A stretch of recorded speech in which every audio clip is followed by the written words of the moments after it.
Special intensive revision ఇప్పుడు దేశవ్యాప్తంగా చర్చనీయాంశంగా మారిందా?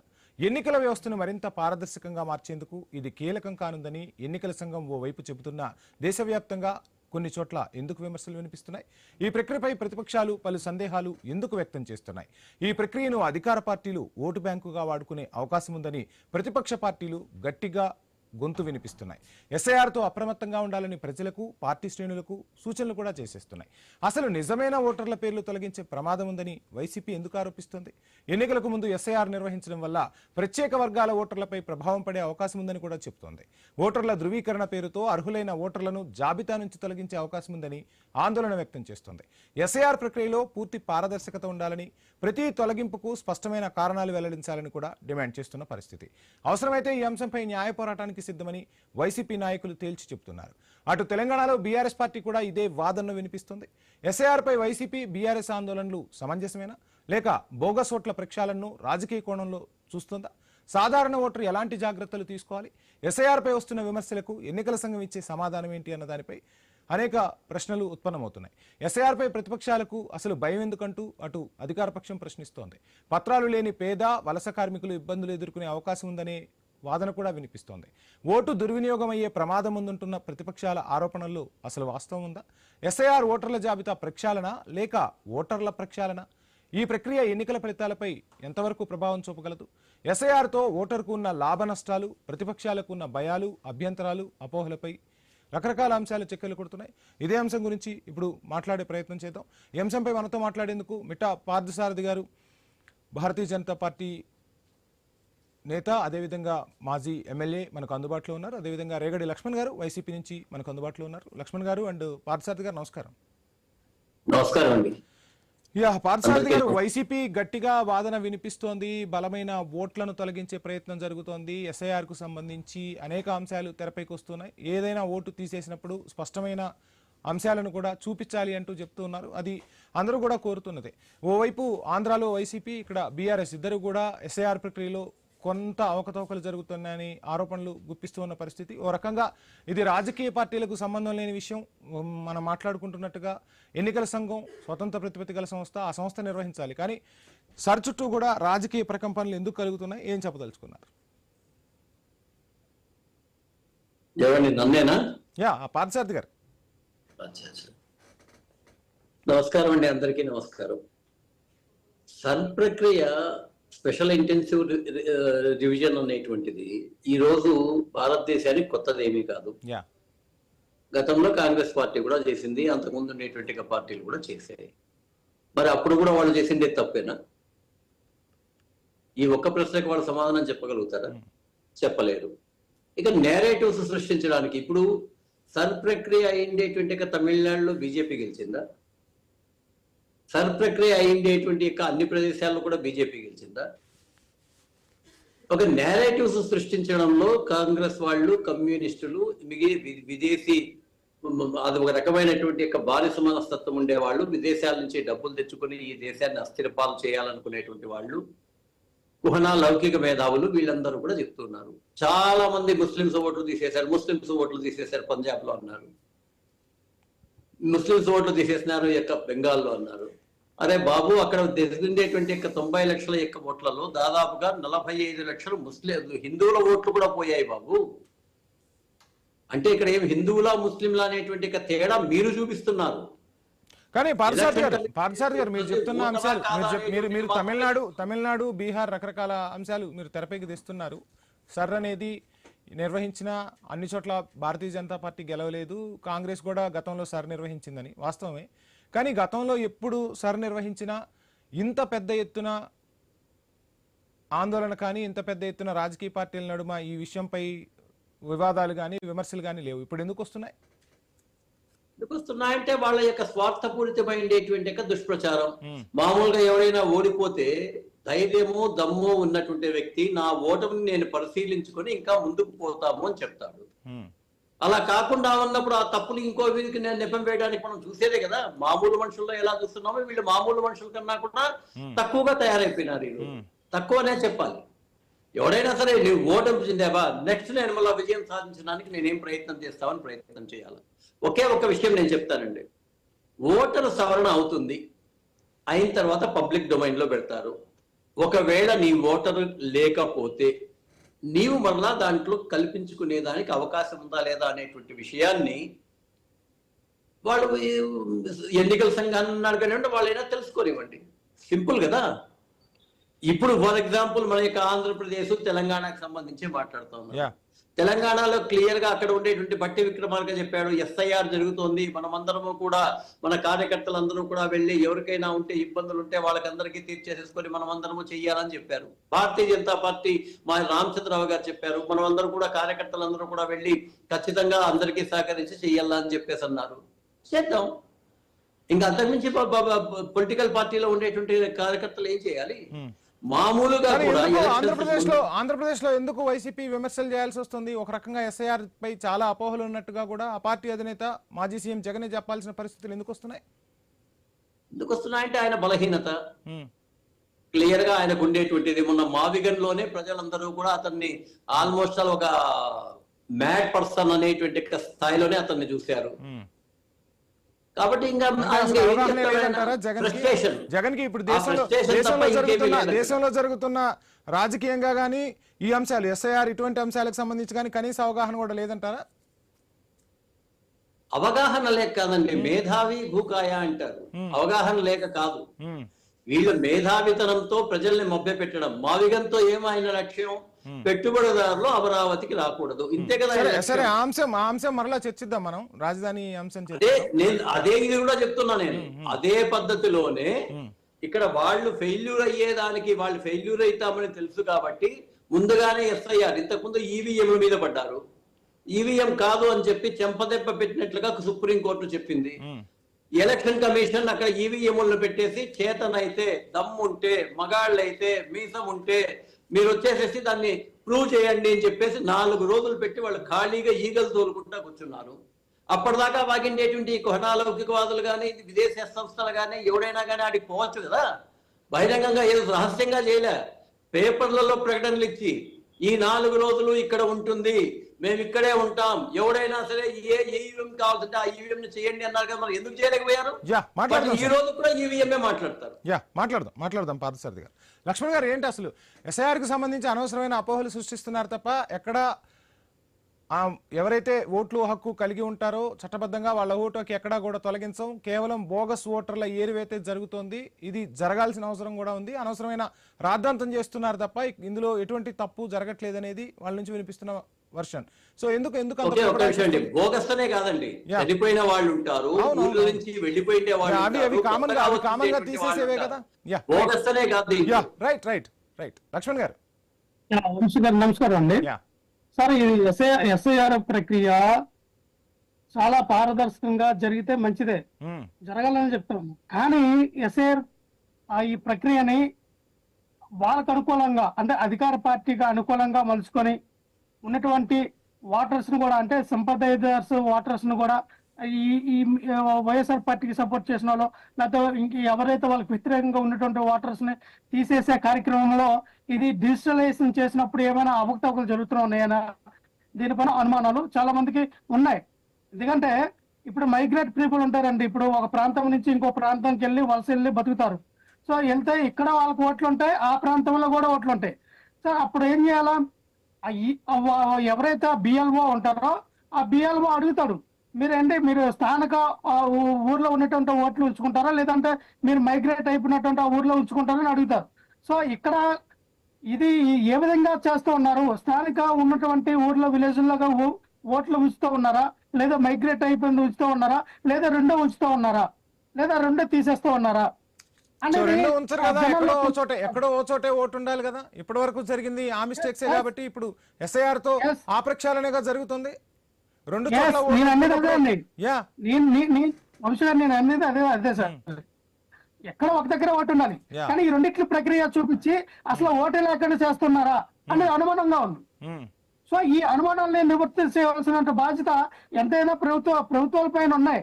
ఈ రోజున అన్నారు, ఎవరైనా చనిపోయినా, డెత్ గారిని చనిపోయినా, బోగస్ ఓట్లున్నా లేదంటే ఒకే పేరు మీద 4-5 ఓట్లున్నా, లేదా ఆ డోర్ నంబర్ మార్చి ఒక 10-20 ఓట్లున్నా, ఇవన్నిటి మీద ప్రక్షాళన చేయవలసిన బాధ్యత ఎంతైనా ఉన్నాయి కదా. లక్ష్మణ్ గారు అసలు ప్రజలకి ఒక చిన్న డౌట్ ఏంటి అంటే, ఒక కులమో ఒక మతమో ఒక ప్రాంతమో సంబంధించి ఈ ప్రక్రియతో ఓట్లు తొలగిస్తే ఆ కులానికి సంబంధించిన వాళ్ళు, ఆ మతానికి సంబంధించిన వాళ్ళు, ఆ ప్రాంతానికి సంబంధించిన వాళ్ళు అందరూ ఆ పార్టీకే ఓట్లు వేస్తారన్న గ్యారంటీ ఎంతవరకు ఉంది? ఇప్పుడు ఎందుకు అంత భయపడాల్సి వస్తుంది? అంటే ఆ ఓట్లు గంపగుత్తగా వాళ్ళకే పడతాయని ఏమైనా ప్రజలు రాసిచ్చారా? ఎప్పుడు వాళ్ళ అభిప్రాయాలు మారచ్చు, ప్రజలు ఎవరిని కావాలనుకుంటే వాళ్ళను ఎన్నుకునే హక్కు ప్రజాస్వామ్యం కల్పించింది. కానీ మా వాళ్ళ ఓట్లు తొలగిస్తున్నారని ఎలా చెప్పుకోగలుగుతున్నాయి రాజకీయ పార్టీలు?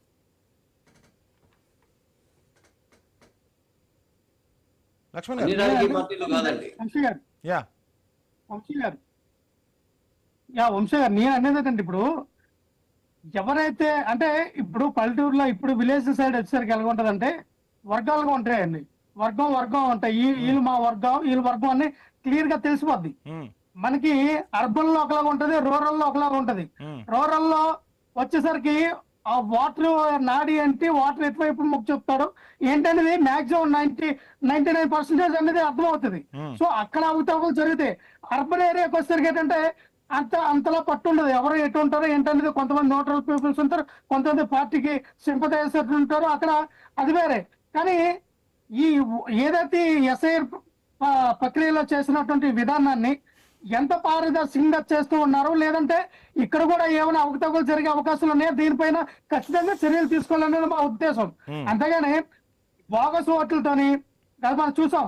ఏదైతే ఎలక్షన్ అయిన తర్వాత 50 లక్షల ఓట్లు ఎక్కువ వచ్చి ఓడిపోయిన పరిస్థితి వైఎస్ఆర్ కాంగ్రెస్ పార్టీ మనం చూసాం. అంటే ఎలాగొచ్చినాయి 50 లక్షల ఓట్లు? ఎలాగా అంటే ఎలక్షన్ మనం ఆ ఓట్లు వేసినప్పుడు ఆ కౌంటింగ్ అయిపోయినప్పుడు పూర్తి సంవత్సరం వచ్చినప్పుడు 80% అని చెప్పి ఎలక్షన్ కౌంటింగ్ కి 90% అంటే ఈ 10% ఎక్కడ వచ్చినాయి, ఏ రకంగా వచ్చినాయి అన్నదే కదా ఇప్పుడు మా ప్రశ్న. అంటే ఈ బోగస్ మొత్తంగా గత ఎన్నికల్లో కూటమి గెలుపు కాదంటారా? గోల్మాల్ జరిగిందా? ఖచ్చితంగా కనబడుతుంది కదా సార్.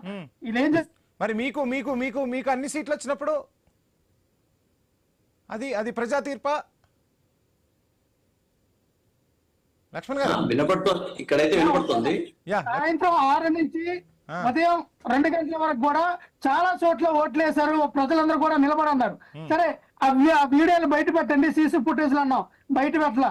ఎంతమంది వేశారంటే సుమారు 50 లక్షల మంది ఆ టైంలో 50 లక్షల మంది ఓట్లు వేశారు రాష్ట్ర వ్యాప్తంగా. అంటే ఎలా how is it possible sir? So ఇవన్నీ కూడా అందుకే ఇవన్నీ కూడా జనాలకి కూడా ఓటర్ లిస్ట్ ఇస్తారు. ఓటర్ లిస్ట్ తీసుకొని అక్కడ ఉండేటువంటి పార్టీల కార్యకర్తలు ఏవేవి జెన్యున్ ఓట్స్, ఏవేవి జెన్యున్ కాని ఓట్స్ అని చెప్పేసి తెలుసుకుంటారు. అవతలకు జెన్యున్ కానటువంటి ఓట్స్ దాంట్లో ఏమన్నా ఉంటే నాకు ఉండేటువంటి వాళ్ళు కొంతమంది ఇవి జెన్యున్ ఓట్స్ కాదు, వేరే ఊళ్ళ నుంచి ఇక్కడ ఉండే వాళ్ళు వైఎస్ఆర్సీపీ వాళ్ళు దీంట్లో చేర్చుకున్నారు, లేదా బీజేపీ వాళ్ళు వీళ్ళు చేర్చుకున్నారు, తెలుగుదేశం వాళ్ళు ఇలా చేర్చుకున్నారు అని అబ్జెక్షన్ పెడతారు. అబ్జెక్షన్ పెడతానే ఇమీడియట్ గా అక్కడ ఉండేటువంటి ఎన్నికల యంత్రాంగం, ఆ ఎన్నికల యంత్రాంగం అంటే ఏదో బ్రహ్మదేవుడు సృష్టించిండేదో, నరేంద్ర మోడీ గారు సృష్టించిండేదో, లేకపోతే ఎన్నికల కమిషన్ సృష్టించిండేది కాదండి. ఫస్ట్ ఆఫ్ ఆల్ అది తెలుసుకోమనండి.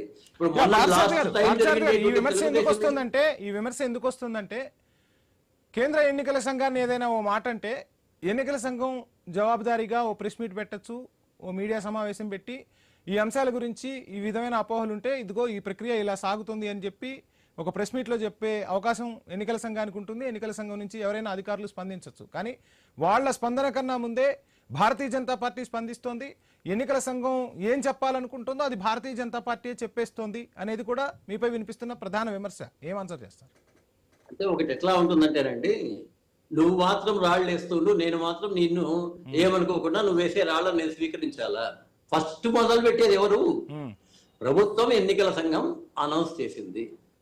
అనౌన్స్ చేసిన మరుసటి రోజే ఎంత నీచం అంటే ఇది ప్రజలు ఎంత అమాయకులు గొర్రెలు అనుకుంటారో ఇంక నాకు అర్థం కాలేదు. మొదటి రోజే నిందలేసిండేటువంటిది ఎవరు? రాహుల్ గాంధీ ఎస్ఐఆర్ ప్రక్రియ మొత్తం అంతా కూడా భారతీయ జనతా పార్టీ కోసం వచ్చింది. ఇంతకన్నా మూర్ఖుడు ఎవడైనా ఉంటాడా? మరుసటి రోజే, కనీసం మళ్ళా రేపు మన్నాడు కూడా కాదు, ఒక 4-5 రోజుల తర్వాత ఎస్ఐఆర్ లో ఏముంది, అప్లికేషన్ లో ఏముంది అనేటువంటిది చూడని కూడా చూడలే. వెంటనే అక్కడ ఉండే కమ్యూనిస్టులు వీళ్ళందరూ కూడా మా రాహుల్ గాంధీ చెప్పిండేది కరెక్ట్, రాహుల్ గాంధీ జిందాబాద్, ఆయన ఎస్ఐఆర్ కోసం దేశం అవసరమైతే ప్రాణత్యాగం చేయడానికి కూడా సిద్ధంగా అని చెప్పేసి మొత్తం సోషల్ మీడియాలో పెట్టుకుంటారు. ఇదే కదా వాళ్ళు చేస్తుండేటువంటి నేరేటివ్స్. వీళ్ళు బ్రిటిష్ వారసత్వపు నేరేటివ్స్ చేస్తున్నారు. ఇప్పుడు కూడా నేను వల్ల చెప్తున్నా, ఈ రోజైనా సరే, ఇప్పుడేమి ఎలక్షన్స్ లేవు, ఎప్పుడు కూడా ఎలక్షన్స్ ముందే చెప్తారు. ఎలక్షన్స్ అక్కడ రాష్ట్రాల్లో ఎలక్షన్స్ ఉన్నాయి కాబట్టి ఆ మాట అన్నారు. ఇప్పుడు ఇక్కడ ఎలక్షన్స్ ఏం లేవు కదా. ఈ 200 సంవత్సరంలో తెలంగాణలో, ఆంధ్రప్రదేశ్ లో లేవు కదా. ఎస్ఐఆర్ వచ్చిన తర్వాత మీరందరూ కూడా తీసేసుకొని ఎన్నెన్ని పోయినాయి చూపించండి. ఇది కూడా కాదండి, పశ్చిమ బెంగాల్లో మావి 30 లక్షల ఓట్లు ఓడిపోయాయి అని చెప్పి మొత్తం మన యొక్క కుంటికాలు డ్రామా దీది మొత్తం అంతా ప్రచారం చేసింది. కోర్టుకు కూడా వెళ్ళింది. కోర్టు ఒకటే అడిగింది, నీ దగ్గర ఉన్నటువంటి ప్రూఫ్స్ ఏమున్నాయో ఇవ్వండి, వాటి మీద విచారణ చేస్తామని. ఎందుకు ఇవ్వలేదు ఆమె చెప్పమానండి. ఇవ్వదు. వాళ్ళ దగ్గర ఉంటే కదా. మామూలుగానే గ్రామాల్లో ఉండేటువంటి వ్యక్తులు ఓట్లు పోగొట్టుకుంటే గమ్మున ఉంటారేమండి. మనం చూడటం లేదా అంతకాలంలో మీడియా దగ్గరికి వచ్చేది మా ఓట్లు పోయినాయని.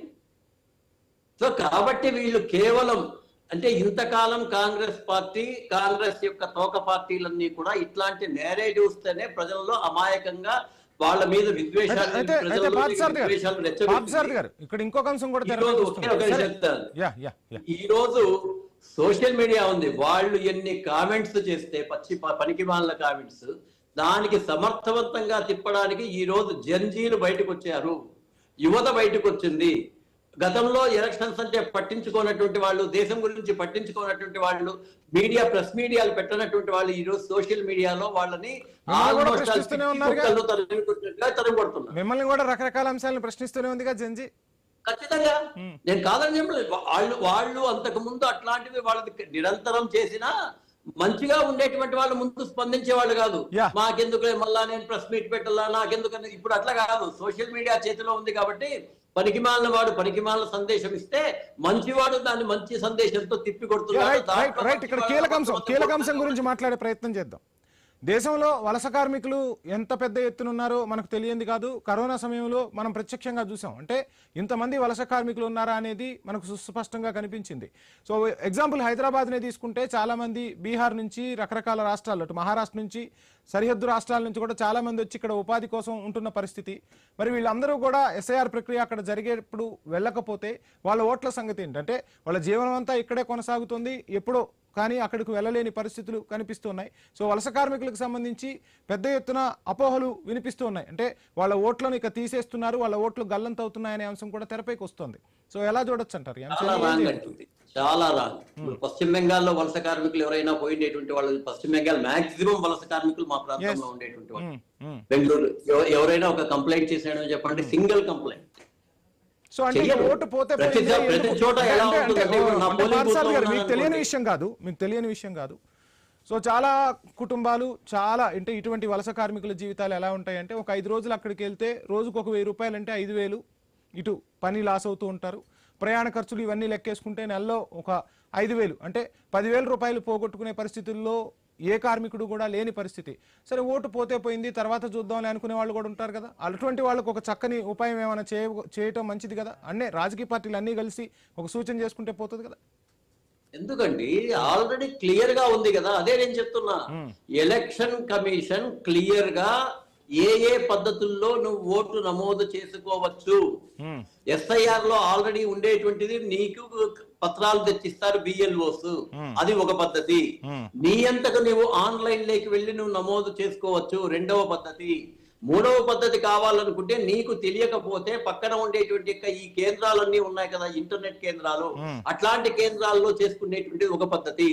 మూడోది, నాలుగోది ఏం చేస్తారు, పార్టీలే అనేక చోట్ల, ఇప్పుడు పార్టీల బాధ్యత కదండి అది. నాకు వచ్చేటువంటి ఓట్లు అనుకుంటావో, లేకపోతే ప్రజలతో మమైకం కావాలంటావో. ఇప్పుడు భారతీయ జనతా పార్టీ ప్రతి గ్రామంలోనూ ఒక ఓపెన్ షెడ్ వేసేసి పెడుతోంది. దాంట్లో ఎవరైనా వలస కార్మికులు వచ్చారనుకోండి, దానితో సంబంధించినటువంటి కూడా అప్లికేషన్స్ పెడుతోంది. అప్లికేషన్స్ అన్ని కూడా యాక్సెప్ట్ అవుతున్నాయి. ఎవరైనా కానీ, అసలు కంప్యూటర్ కానీ లేకపోతే ఎలక్షన్ కమిషన్ కానీ, ఇతను వైఎస్ఆర్సీపీ వాడా, బీజేపీ వాడా, కాంగ్రెస్ వాడా, లేకపోతే తెలుగుదేశం వాడా, ఎట్లా తెలుస్తుందండి? కంప్యూటర్ కి ఏమైనా తెలుస్తుందా? కంప్యూటర్ అప్లికేషన్ పెట్టండి, నీకు నీకు నిజంగా వాళ్ళ మీద శ్రద్ధ ఉంటే వాళ్ళని చేర్చాలనుకుంటే నువ్వు ఆ పని చేయి. ప్రతిపక్షంలో ఉన్నావు, నీకు పెద్ద పనేం లేదు, కేవలం విమర్శించడం తప్ప. అధికార పక్షంలో ఉండే వాళ్ళకి చాలా పనులు ఉంటాయి, చేయండి మరి. సో అంటే చేసి దేశ సేవ చేయండి, కనీసం దాంట్లో అయినా దేశ సేవ చేయండి. మిగతాది ఎట్లా విమర్శిస్తూ ఒక రకమైనటువంటి పాపాన్ని సో ఫైనల్ గా ఏం చెప్తారు? ఎస్ఐఆర్ ఎక్కడ వివక్ష లేకుండా జరుగుతుందా? ఎస్ఐఆర్ తో దేశవ్యాప్తంగా కూడా రాజకీయ ముఖ చిత్రం మారబోతుందా? ఓటర్ల జాబితాకు సంబంధించి ఖచ్చితమైన ఓటర్లు ఎవరో తెలిసే అవకాశాలు ఉన్నాయా? ఫైనల్ గా ఏం చెప్తారు? ఖచ్చితంగానండి. ఇప్పుడు ఎలా ఉంటుందంటే ఎస్ఐఆర్ లో ప్రతి ఒక్కరు నమోదు చేసుకోవాలనే ప్రయత్నం చేస్తాడు, లేకపోయినా కూడా అవకాశం ఉంది. నేను ఒక్కసారి లేదు ఫలానా తేదీ లోపల ఓటుగా నమోదు కాకపోతే ఇంకా అతనికి లేదు అని కాదు. ఎలక్షన్ అయ్యే ఒక వారం ముందు వరకు కూడా, ఒక వారం 7 రోజులు నేను ప్రత్యేకించి చెప్తున్నా. ఒకవేళ ఈ రోజు కాకపోతే అతను ఓటర్ గా ఉండేటువంటి వ్యక్తి ఆ యొక్క పశ్చిమ బెంగాల్ కు వెళ్ళవచ్చు, ఓటు వేయాలనుకునేటువంటి వ్యక్తి వెళ్తాడు. ఆ వెళ్ళిండేటువంటి వ్యక్తి ఆ రోజు కూడా నమోదు చేసుకునే అవకాశం ఉంది. Right sir thank you so much. మాట్లాడదాం. రైట్, రకరకాల అంశాలు తెరపైకి వస్తున్నాయి. థ్యాంక్ యూ పార్థసారథి గారు క్వశ్చన్ అవర్ లో పార్టిసిపేట్ చేసినందుకు.